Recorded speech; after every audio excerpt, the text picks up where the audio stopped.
Hammaga salom, ona bo'lib anglaganlarim.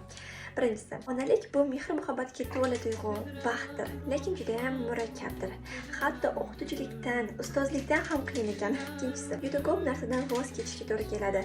Uyqusiz tunlar, ovqat vaqtini o'qitvorasiz, o'qish va ish haqida o'ylamasa ham bo'ladi. Va nega yetib borsiz katta gap. O'zing ota-ona bo'lganingdan keyin ota-onangning qadriga yetasan degan gapga e'tibor bermasdim. Bu 200% haqiqat ekan. Mana bolam 2 oylik bo'ldi va bu 2 oy juda ham uzoq tuyuldi menga. 20 yashar bolani katta qilib qo'yishi men tasavvur ham qila olmayman hozircha. O'zingiz uchun hayotda parhez qilmagan bo'lsangiz ham, lekin bola uchun qilarkansiz. Uni qorni og'rimasligi uchun. 5-inchisi, agar siz xo'jayingiz bilan yolg'iz yashasangiz, bola tug'ilgandan so'ng qaynota va qaynona bilan yashaganingiz ma'qul ekan. Chunki bolani katta qilish bir odam uchun yuk emas. Va oxirgisi, eng qiziqarlisi, dunyo tili, ingliz tilini bilsangiz ham, IELTS 8 bo'lsa ham, lekin bola tilini tushunmasangiz qiyin ekan.